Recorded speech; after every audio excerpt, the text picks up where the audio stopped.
I'm Froggy from our gang. Didn't he die young? Like I think a lot of them died young. Died of throat cancer.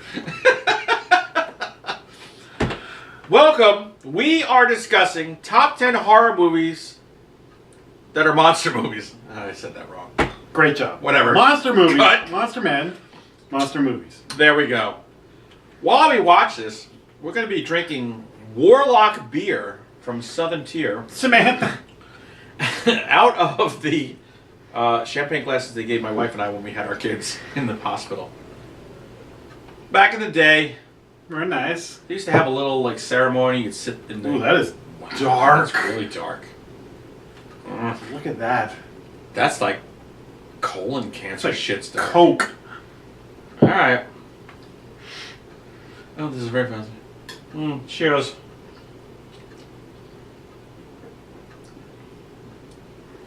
That's super sweet. You think that's sweet? Yes, to me it is. It's kind of flavorless to me. Really? Oh my god. That's like a punch the old sugar It's palate. like it literally tastes like flavorless Coke to me. Wow. That's amazing. See? Perception is in the eye of the perceiver. You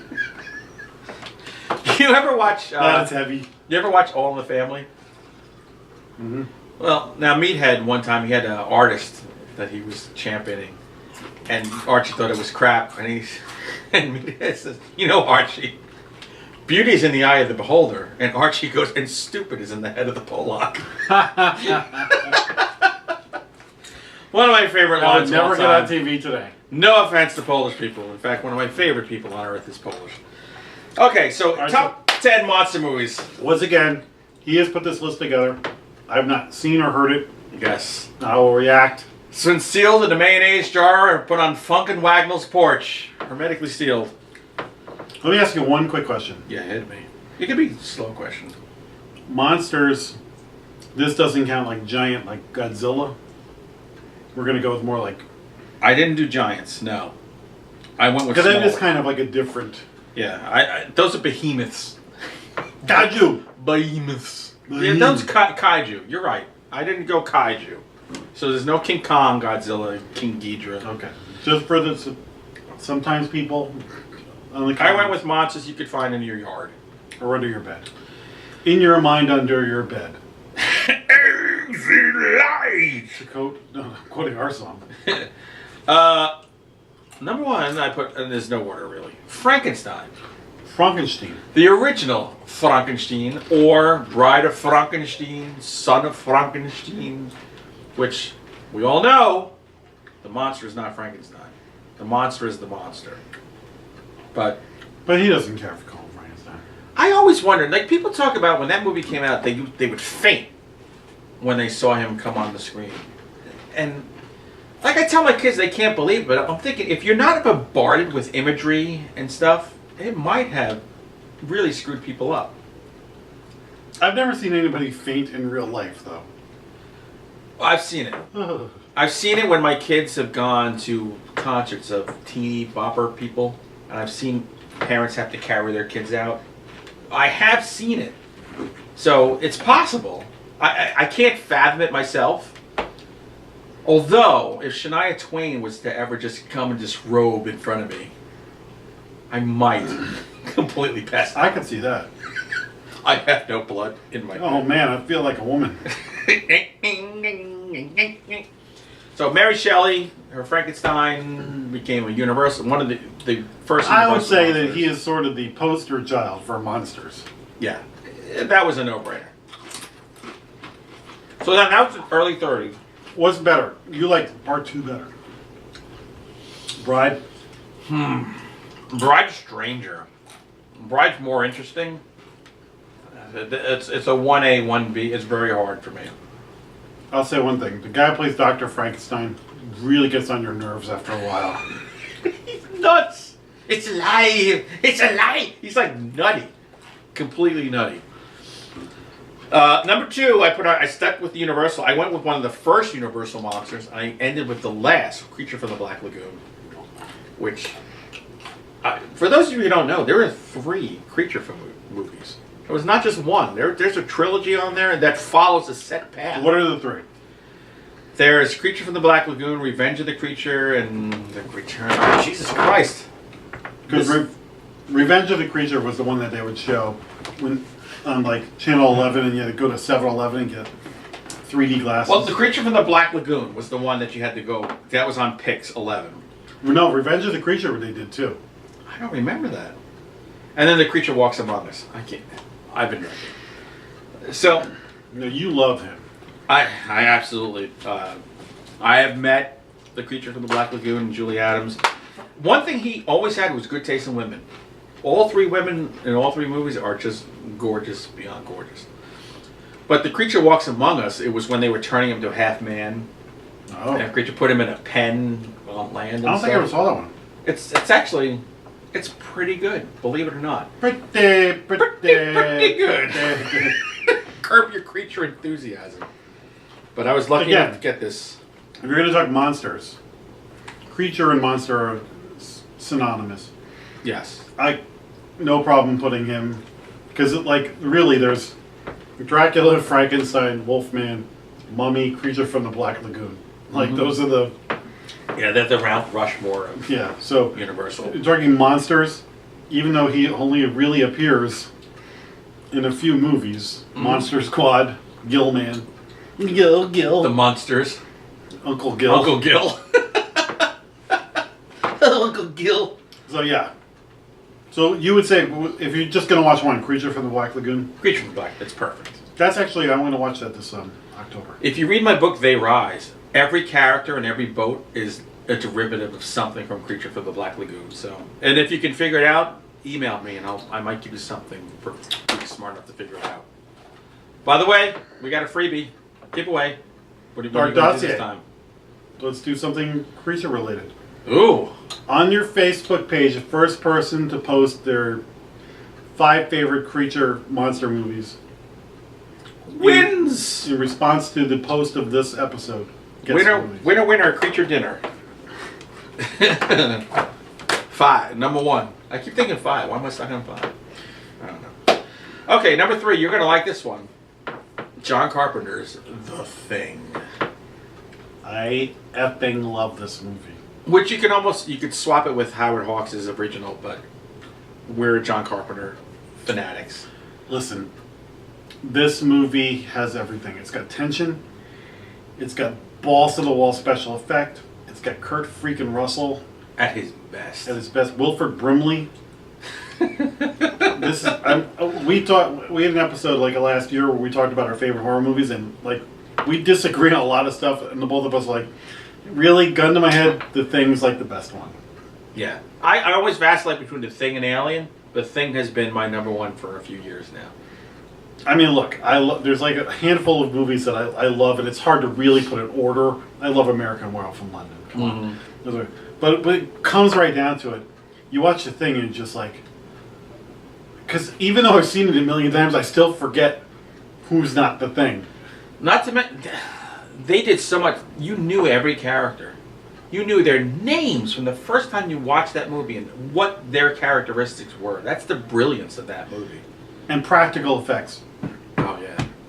Even if you're like, oh, that looks kind of funny or silly. I'm like, well, what would it really look like if a head sprouted spider legs and antennas and went across the room? It would look like that. Because 3D effects, as good as they are, your brain knows. Oh, that's an effect. There is more to a 3-dimensional practical effect that invests you more than CGI. And I've said it before. There's a scene where blood jumps out of the out of the petri dish. That's just probably the best scene in the movie. Yeah. Oh, that's a great movie, and it's been on either Showtime or the Movie Channel a lot lately. So I've been waking up every day, and if I tool around, I can find it. There's a recent Blu-ray of that I'm thinking of getting. Is there more stuff on it? I think so. Ooh, well, then I'll get that. Number 4 is a movie that to me is 1A, 1B, Alien, which has, to me, the scariest monster ever created. I went to the Hollywood Studios, the ride, and they had the creature in there. And when it came down, I nearly crapped myself. Just to see it there, it was like 10 feet tall. I was, oh my god. The great thing about Alien is it's basically a haunted house in space. With the, you know, like the creature, it's a... Well, that and the thing are very similar. It's a set group of people. They build the characters perfectly. And they go about killing them in a place they can't escape from. I love that concept. Yeah, and I love the fact that the sequel was so different. They took the same... Oh my god, that's amazing. They took the concept and turned it into an action movie with horror overtones. Yeah. Alien, though, when you watch it, and the design of the creature blends in with the design of the ship. So there's times where the creature can just be like standing still, and then it comes out of. And you see it like coming out of the pipes Yeah. and stuff. Oh my god. And I mean Sigourney Weaver. Just Time to get into your white undershirt and tidy whities. And there's a great documentary about H.R. Giger, who did the artwork. You got to watch that. It was filmed just before he died. Check that out. So good. Alien's a great movie. Here's another one that's similar to it, to me, The Descent. With a rare all-female cast in a horror movie. This is brilliant. This is one of those, if people said, give me 10 movies, 10 horror movies you should watch, The Descent would be on that list. Mm-hmm. You gotta watch The Descent. It's one of the finest modern-day horror movies. Everybody's got a little bit of claustrophobia. Mm-hmm. Oh my god. That movie's claustrophobic. It's scary as all hell. Yep. Kind of a talk about it ending. Yep. Like, what the hell just happened? The creatures are terrifying. Terrifying creatures. That's a great movie. Great movie and girl power, goddammit. That is all about girl power. But girls screwing each other over. It's like Spice World and that are the two girl power movies I love. What about Josie and the Pussycats? I actually saw that in the theater at a special premiere party. My friend worked for Are you serious? the publishing company that did Josie and the Pussycats. Rosario Dawson. There was no celebrities at it, but it was like right. That's all. I hope you're all watching Riverdale on the CW. Watch that show. Hey, Arch. Josie's in there. All right, number 6, An American Werewolf in London. So you just brought that up before. That's one of the best. Best practical effects ever. When that happened, like you can't understand, like people who are younger, Spence, but you appreciate history. You can't understand how incredible that looked when he was transforming for the very first time. Because every werewolf effect before was like time-lapsed. Right. Yeah, it was long. And now all of a sudden this guy is looking at his hand growing. He's flipping over, and it looks like it hurts like hell. The hair coming out, the spine, the knob in the spine, his heel, his legs. First of all, one of my top 5 horror movies, if not. I love that movie so much. Mm-hmm. The best blend of humor and horror. There's not an ounce of fat on that movie. It's a fast movie. Everything happens. Great scares. Still too heavy. Still too heavy. Sorry I called you Meatloaf. Oh my god. But you'll hardly ever actually see the werewolf itself. No. But you see it enough. And the scene at the end of Piccadilly Circus, which I took a selfie of myself in Piccadilly Circus a couple of years ago. I'm like, yes. And the best use of Van Morrison's Moon Dance. Every song in that movie is a moon. They got Bad Moon Rising, Blue Moon, Moon Dance. It's Moon Dance, the shower scene with the woman from Logan's Run. Jenny Agutter.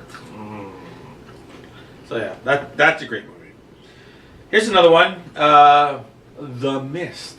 Oh, ooh. Which the CGI monsters weren't the best, but knowing they were out there was awesome. The thing about The Mist is the ending is so great.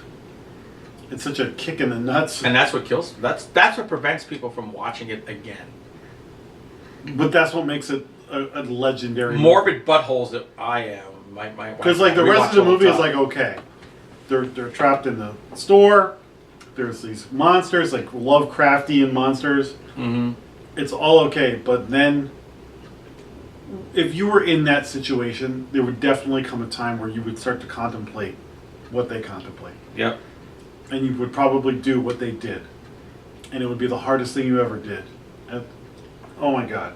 If you haven't seen it, pulling that trigger. By the way, if you go to Bridgeton, Maine, where the movie is set, and you think that Food City on the corner of Route 302 is where the market was, you're wrong.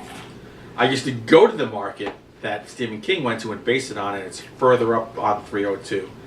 And it's not a market anymore. Just so you know. All right, the next one is The Funhouse.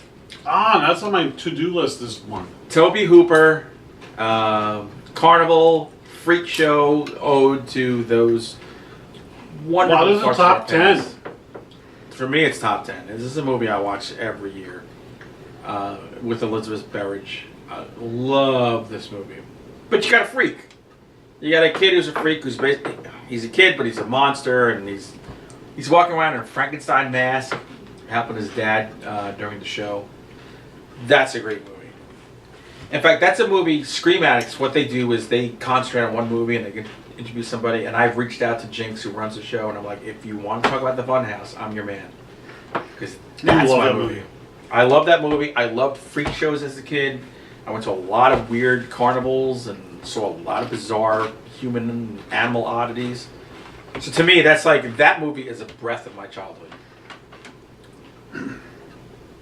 I saw it a long time ago, and I actually have a DVR to watch this year, so it's been a long time. So watch it. Absolutely watch it. All right, number 9 is this is my only entry that's giant. Them. Oh. The giant ants. Which is maybe the best giant certainly a classic creature movie of all time. Certainly a classic. Shoot the antennae! With that sound. I've heard other movies kind of use that sound in the background, and when I hear it, it sends a chill up my spine. Still, I've watched that movie, oh my god, maybe 30 times. Wow. Yeah, it's... In my growing up, that was like a must-watch movie. Every time it was on either a chiller theater or...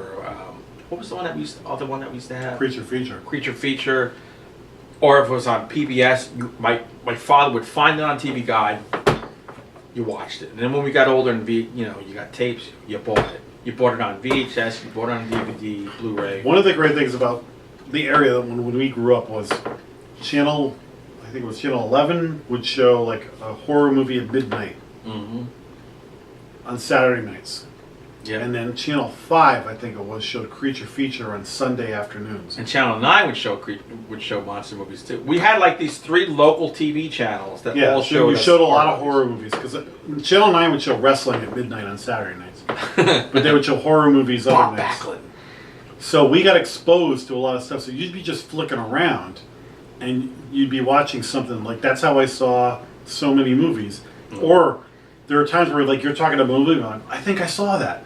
But I didn't see the whole thing. I flicked in the middle of it. Right. And all of a sudden there was like some freaking chick with fangs, and I was like, bah! And you know what? Movies were so much more special back then. Because you knew you had that one chance to catch it, and you might not see it again for years. Like if you were a kid, you might not see it again until you were an adult. Nowadays, I think movies have lost that shine. Because like, oh yeah, I could watch it here, I could watch it there. And there's so many of them now. Like Twilight has polluted the vampire pool so much. Like the Hammer era, you were like terrified of vampires. Like I'm gonna go to some castle and I'm gonna get freaking eaten by these things. And now it's like, oh, they have their own baseball team. They're playing the werewolves in baseball. Yeah, that's sad. But yeah, no, them is. I'll give you a. Okay. Here's one, and you can go with the original or the remake. The Fly. Oh. They're both phenomenal movies. That's one of the rare instances. The Thing is an instance where the original and the remake are phenomenal, the same as The Fly. The Fly is so good. The remake of The Fly is... Brendel Fly. Jeff Goldblum. A great movie. That's another one of those. I'd make a top 20. You gotta watch The Fly. Yeah. Which one would you say?